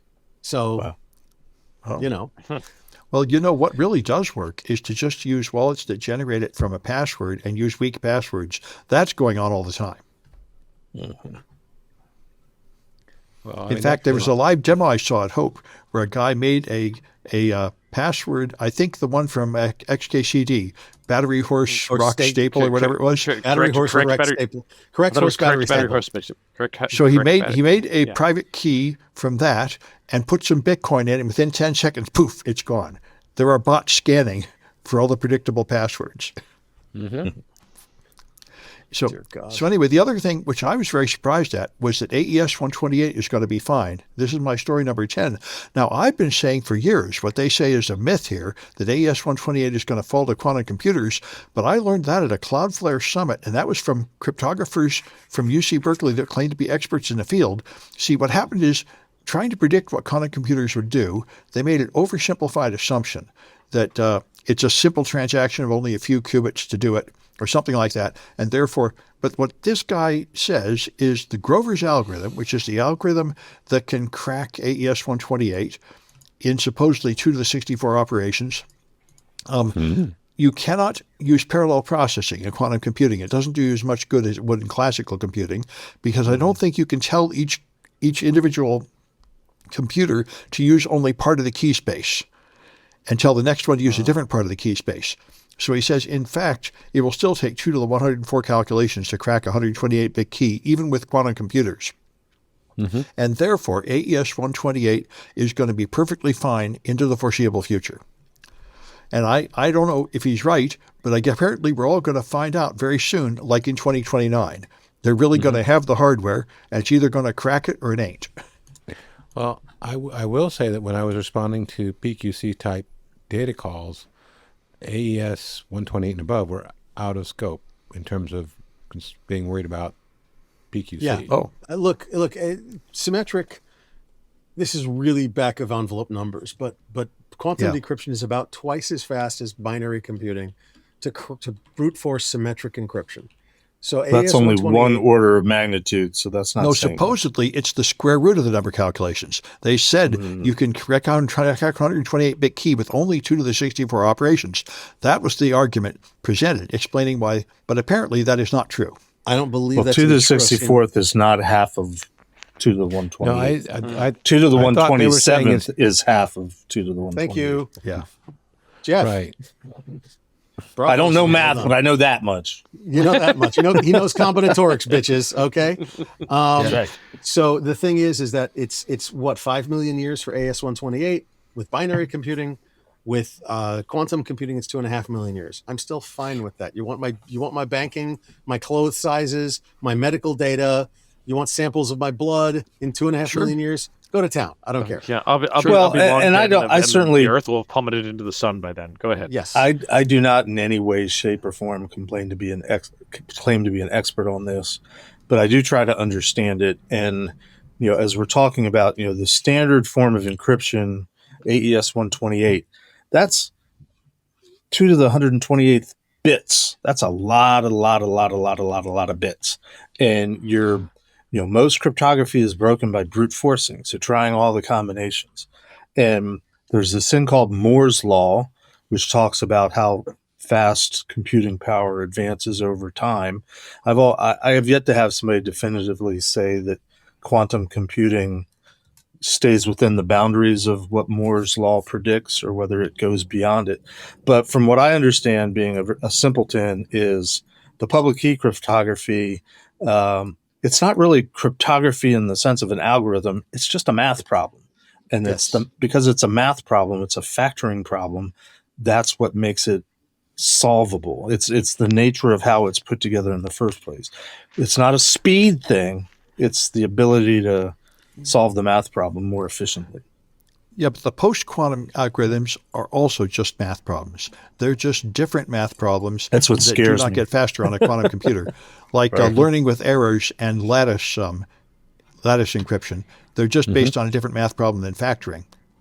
Right, which is what the mathematicians say are better, and they're the ones who came up with the first one in the first place. And of course, you never know, because I was horrified. I mean, I thought Google's New Hope was going to be the winner, and it got hacked. So, these things are only 5 years old. They're probably going to find flaws in them that we haven't found yet. Yeah. That's the damn straight truth. So I have maybe a larger question about all this type of stuff, because I find the discussion around any of the post-quantum encryption, and all the quantum computing stuff fascinating. And Josh, I had a conversation with our boss, not that long ago, and that I've got like 6, 7. No, 6, 7. I feel Don't. it's a toss up between two. That one, I'm really happy to see that folks are spending the time to figure out what types of encryption can be broken and raising the bar for the future. I'm happy to see that. But what I really feel is that we're doing this because of the boogeyman for this post-quantum computing that is nothing but a pipe dream and is arguably in someone's imagination, and that it doesn't physically exist to test all of this type of stuff. So why are we really? It feels like we're doing this because of a whole lot of FUD. Because we got to have a marketing pitch to sell more stuff, Larry. Several reasons, and you're right. It's marketing, but it's the bosses pick up the magazine in the back of the airplane seat and see quantum supremacy. Oh, we got to do something. Well, we're working on zero trust. Don't care. Quantum. Yeah. But realistically, the thing is that it's a risk calculation. Whichever nation state gets quantum decryption first wins. Pretty much universally wins. Jeff, let me ask you a question based on your background in the NSA. If you had the perfect ability to open any communication from your adversary, including military communications, what do you mean if everything? Dun, dun, dun. That means a victory condition almost automatically. Wouldn't you agree? Yes, I would agree with that. Okay. It does give you a certain leg up. Very, very big. Like you got to put your foot up somewhere about here to get up. I mean, remember let's talk about stuff that's public knowledge. The Enigma machine was broken in the late 30s and was, used. Intercepts from the Enigma machine were used well into the 1980s because somebody was still using the thing because they thought it was secure. And I think the best part about that, Jeff, is that the Allies had broken it, but only acted on certain things that could not be traced back to the fact the Enigma had been broken. Coventry, yeah. Well, that's a practical and philosophical question of if you tip your hand that a secret, and the adversary is going to figure out there's only one way that they could have known that. The Enigma. Well, now we got to change. Now we got to change this, and we're going to do something else to make it all. I mean, same thing happened with. We also had cracked the Japanese crypto machine. Now the machine that broke the Japanese crypto was called Purple.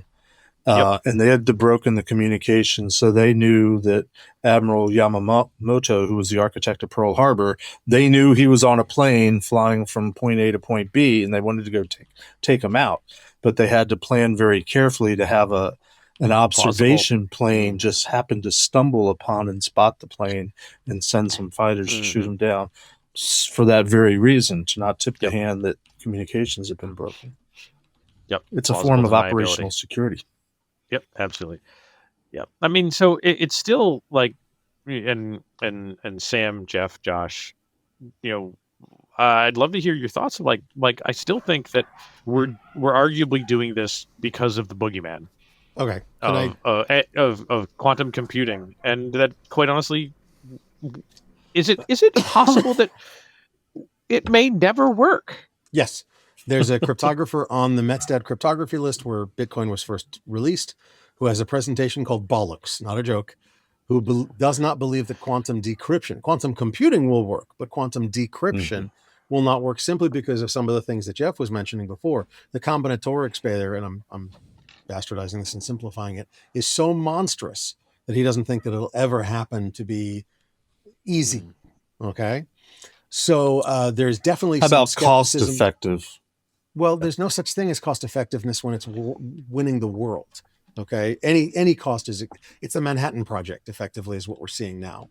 They are dumping billions and billions and trillions into doing this. This is the Manhattan Project of the 2020s and potentially the 2030s. We shall see. The first nation state that gets it wins the world, period, bar none.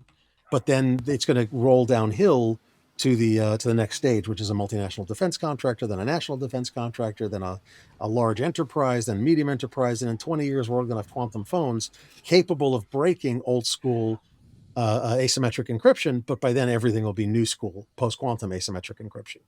So it's a diminishing returns, but for those 20 years, there are returns available. But I would push back on the idea that the first country, nation state that gets it wins hands down, because well, you have to have the intelligence to use it. I don't know if it's the greatest analogy, but we were the first to come up with the bomb, and now how many companies have the bomb? And we may or may not be fighting a war over another country getting the bomb. Not many companies have the bomb. You said companies. Countries. To be clear. Sorry, that's countries. better. Yes. I was slurring my words. Too much whiskey. But the point being, the big terror that was experienced back in the 50s was when Russia got the bomb, the Soviet Union got the bomb. But there was also this concept of a balance of power. Is there a concept of mutually assured destruction when it comes to quantum computing? That might be the better question to ask. No, not especially. It's not the same. But it is kind of interesting. There's no real mutual assured destruction. There is, however, a concept. I would also push back on the concept of, in theory, the quantum, you win the quantum revolution, and so you get to read everybody else's secrets. But there's different kinds of secrets, and there's different levels of secrets, and just because certain secrets are revealed is not devastating. I mean, that's certainly been back and forth. Again, during the Cold War, there was devastating losses experienced on both sides from espionage and compromise. I mean, I was at NSA at the time of Walker Whitworth. Google those names. I don't even know if they're alive still, but they might be coming up for parole soon. Who knows? NSA had the world's best cryptography at the time, but then they had people that actually sold the keys to the Russians. And so, crypto was fine. It wasn't broken. The Russians just bought copies of the key. And we're doing that for decades. Well, I want to move from the geopolitical down to like business, where I understand things. And I think the justification, Larry, is it's just a risk analysis. You don't know what the probability is that there'll be a quantum computer that cracks crypto in 10 years or 20 years, but it really doesn't cost that much to just upgrade your algorithm. It's just going to be a matter of updating your software. So it's a logical move. And it's a logical move, but is it considered a fundamental principle? Oh, gosh. Because if it is, it's not going to be done. But I think, all it's going to be is you upgrade your servers to the latest software. Like Apache already has a post-quantum module for HTTPS, and you'll upgrade your browsers. For most businesses, it'll just be a matter of putting on updates, going to the latest version within a couple of years. And Sam, that's where I'm super happy about the results, that we're moving beyond the things that are potentially crackable in the next so many years, that we're having some forethought to do this. But I think the forethought is because of the Boogeyman. I love the result. Don't get me wrong. Well, it might be a Boogeyman, but that's what security, and if that's what projection of risk always is. What might happen? Sure. You don't know if it's really going to happen, but you estimate how likely is it and how much harm would it do. And is it worth the cost of the countermeasure? And here, I think the countermeasure is pretty easy, and the cost of the possible cracking of the encryption is very high. And actually, put it this way: when I do this, I teach it to people as a BOGO. Buy one, get one. Actually, I teach it to them as a threefer, because to do quantum encryption protection, post-quantum cryptography properly, you have to have an inventory of everywhere that you have asymmetric encryption being used. Guess what? You need to do an asset inventory. Wasn't that a story we talked about? Okay, so CIS 1 and 2, you get done. You need to have data classification so you understand what your risk is of stuff you're sending out across the open internet on those TLS connections. Gee, so now you know your data flow diagrams. You need to have, so data classification is done now. Yay, wonderful. Life is good. You need to also implement things like zero trust, because you need to make sure that all your connections are using the proper authentication barriers and cryptography algorithms and such. So now we've got data classification, zero trust, and inventories done, as well as data flow diagrams, just to make sure that quantum encryption protection is done properly. I'll take it. Give me budget, boss. Let me do all the things. BOGO sounds a whole lot like Boogeyman. Got to come up with a new acronym 2 for for, that. 3 Josh. for, 4 for, 5 for. Nice.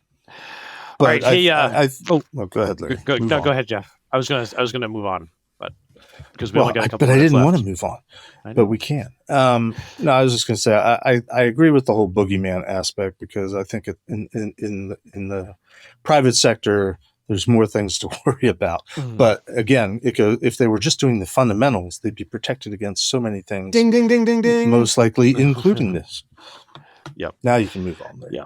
All right. 100%. So yeah, in the spool up, I mentioned that hacking aircraft with a Flipper Zero, and I will fully admit you're hanging on to the very fast last few minutes of the show to hear about it, because Lee said let's do it first, and then I realized that it's going to be one of those stories that turns out to be like, hey, come watch our thing, hacking airplanes with a Flipper Zero, when it turns out it's completely not that as well, because I will admittedly admit that I screwed up acronyms.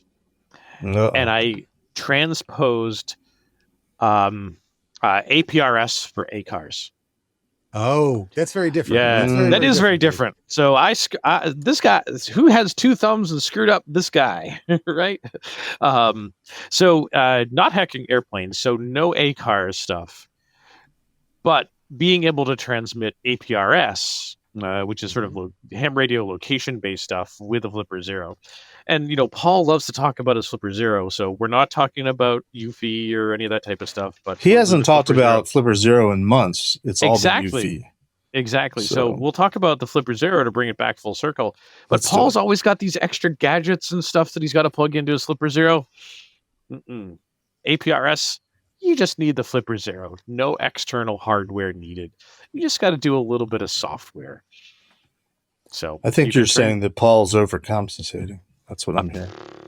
I didn't exactly say that, but I said that. Yeah. So love you, Paul, if you're listening to your own show. So I thought this one was pretty cool, because the Flipper Zero is in the ISM band at 433.92, and the 70 centimeter ham radio band is at 435. So it's possible for that radio to get into that band, which you should have a license to transmit in, and correct, and all of those type of stuff. And the frequency shift keying that is implemented in this particular implementation is close enough to be FM radio that it's kind of hacky, but it can work to send APRS data, including status packets, bulletins, and fixed position packets, as well as other APRS messages. Kidding. That's what I'm excited about is after 40 years, signals intelligence is making a comeback. Jeff, I don't know if it ever went away. It didn't, but it was just in very select groups of individuals. Mm-hmm. That I agree. Yeah, that makes total sense. Yeah, most of our friends. Fair enough. Yeah, with the advent of a software-defined radio has really democratized signals intelligence for the average human, or for the average hacker, I should say. That's totally different. Average human, average hacker. Two different things. Yeah. I mean, if we think average human, I was just talking with some folks, somewhat related, that you talk about average human. You can go and buy an RTL SDR, $20 off of Amazon, plug it into your Android device with a new radio, an OTG cable. And there's a new app out there, which is one of the tools that I use all the time, RTL 433. And there's a version for Android now that you can start doing signals intelligence gathering with your Android device and a cheap piece of hardware that, my wife could plug in and figure out how to use. Damn. Yep. Mhm. Damn. Yeah. Well, neat stuff. All right. Anybody got anything else in our last minute? A lot of good stories, a lot of good things, but it's an absolute pleasure being here. Well, I'd like to just mention the package manager guard. We brought it up a lot Yeah. before, all the stupid supply chain attacks, and that's the first product I've seen to protect you. It intercepts every package install and checks to see if it's a malicious package. I don't think this is currently included in like endpoint protection suites, and it will need to be. So how does this work? It checks, I think, a cloud database of known compromised packages, just like your antivirus. Okay, so again, it's only as good as its known signatures. So if there's something that I gets think so. into the package repositories and it's not known yet, it could still pass. I think so. I don't think it's anything as fancy as using AI. I think it's just Okay. using a known hit list of bad stuff. Okay. Well, I mean, that's how antivirus started, right? It was all signature based. So there's And Okay. I think it would apply pretty well to packages because I think when you make a new version, it really is the same on every machine. So that old technique will probably work. Yeah. Should. Yeah. You'd think so. What is old is new again. Woohoo! Yep. What a surprise. Wait, does that mean you should do the fundamentals? It kind of does, yeah. I think that sounds like a very good title for this show. Something about do the fundamentals or do the what you see. No, the fundamentals, right? Yeah. Cybersecurity is fundamentally flawed. Oh. Do the fundamentals. Yeah, we know that already, my friend. I'm not wrong. Yeah, didn't say that. Hey, with that, it's we're You gonna at take time. yourself out, Larry, or what? I am not going to take myself out. Jeff, I'm going to have you take us out this week. So, Jeff, take us out, will you? Over and out.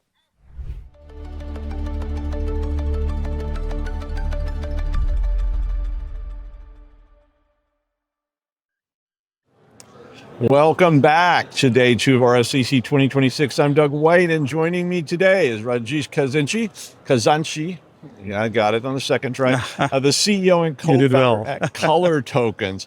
It's great to have you here. Thank you for having me. Talking while we're waiting a little bit, and it was so awesome because the topic here was about breach readiness for measurable risk reduction in the age of AI.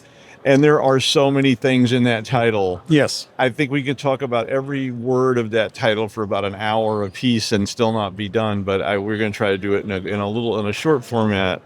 I know that your company, you focus on breaches and about helping people try to manage this process.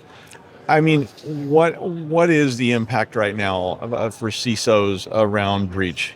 See, very significant. I'll just tell you, in the last 5 years, people are starting to realize that breaches are inevitable.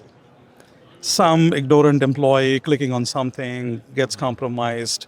Third-party vendors, external parties coming in, very, very difficult to really contain that part. Yes. You can have a very good hygiene, you can be secure, and you can have the best-in-class products. But at the end, one small mishap can actually bring in catastrophe. Our philosophy is that if attack happens, how do you make this a small incident rather than a business catastrophe? That's our core philosophy. So being breach ready means that as an organization, if and when a breach happens, then how do you make sure that you have a containment philosophy, you have an isolation philosophy, that it just becomes one single entity that is compromised, and you make sure that the rest of the ecosystem is not compromised. And that core technology is microsegmentation. Okay. Be it on the data centers, be it on the cloud infrastructure, be it on applications, or be it on OT devices, be it on plants, manufacturing sites, or grid stations, nuclear stations. And we just want to give one single platform where customers can really feel that they have a platform where they can actually isolate these particular breaches. Okay. That's the core philosophy. Okay. Now, obviously, in the beginning, you have basic hygiene. You don't want to have flat networks.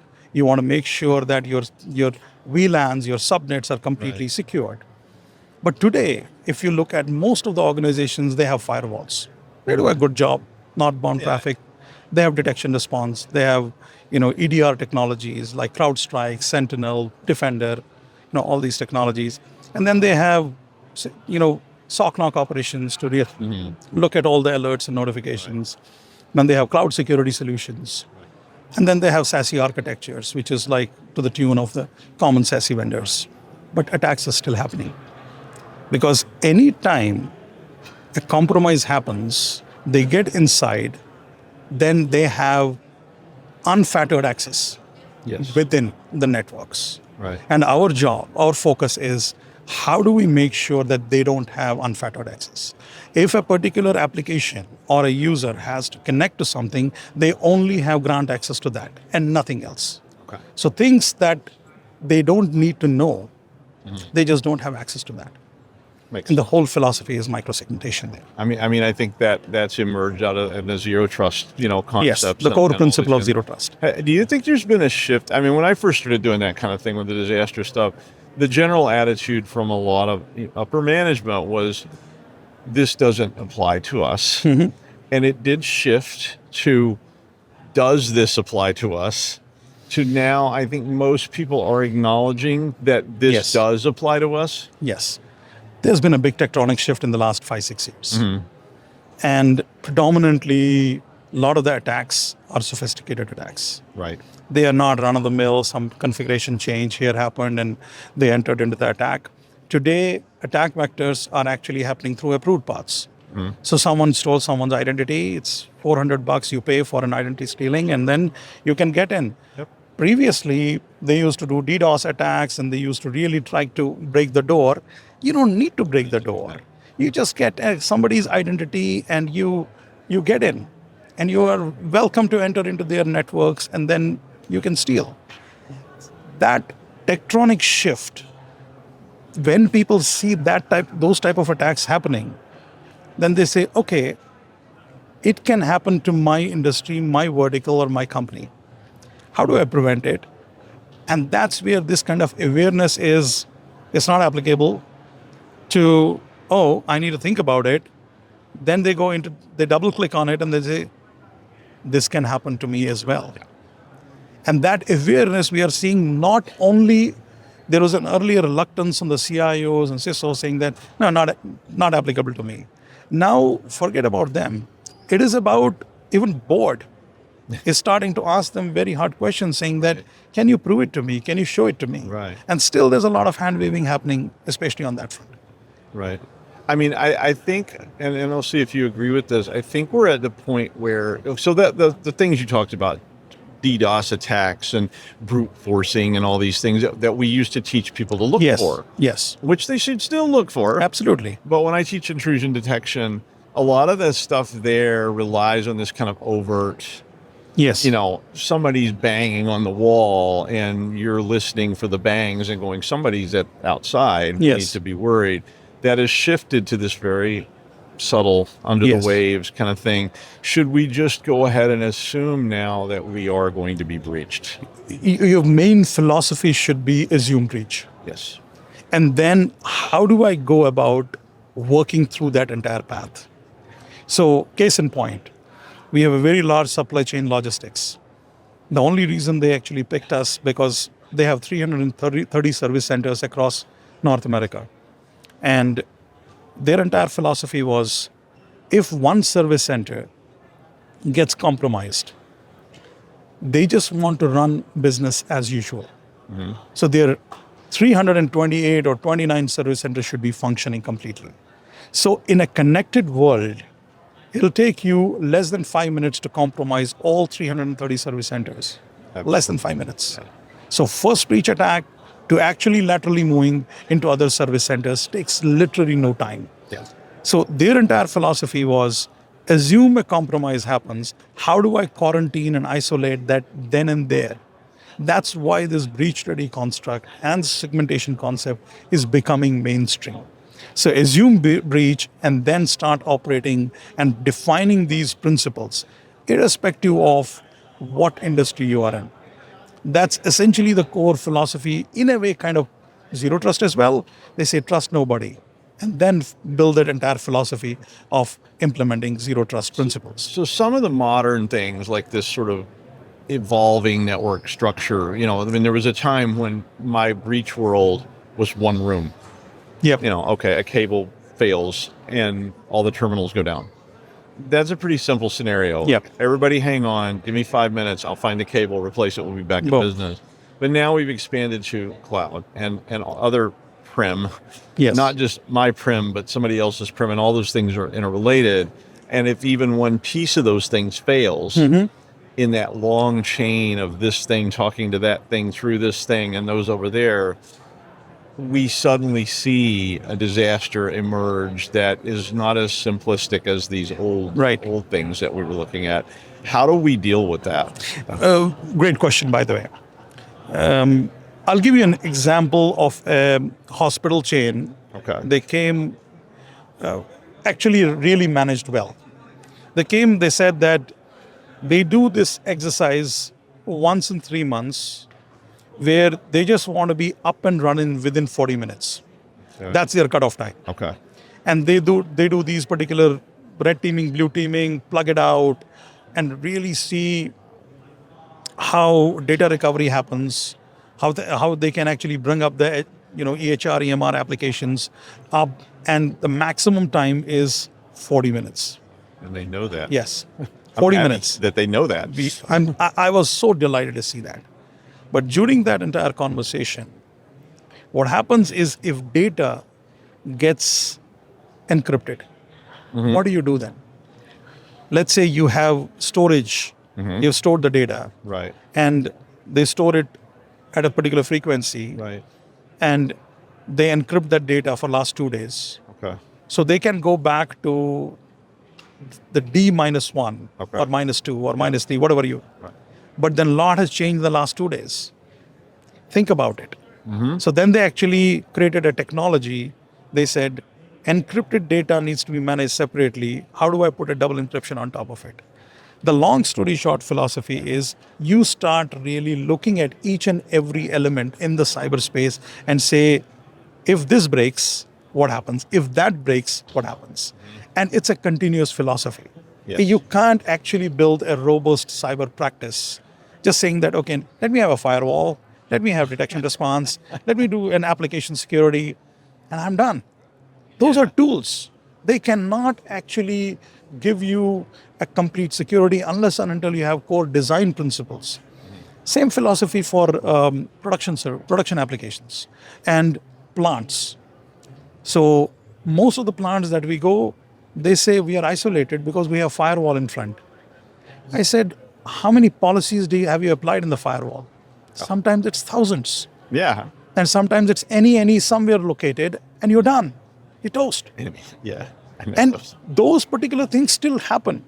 Oh, yeah. So how do you apply a core principle philosophy of being compliant, having architectures which are Purdue models, 62443 compliance on the production plants, and make sure that you're consistently running and operating and saying that, let my team now actually think about what if switches are off completely? What happens then? So you can't do it on your production environment, but you can mimic certain environments and run these particular exercises. That's the only way to actually have a robust, and it cannot be, one thing applies to everybody. It has to be industry specific. It has to be like hospitals.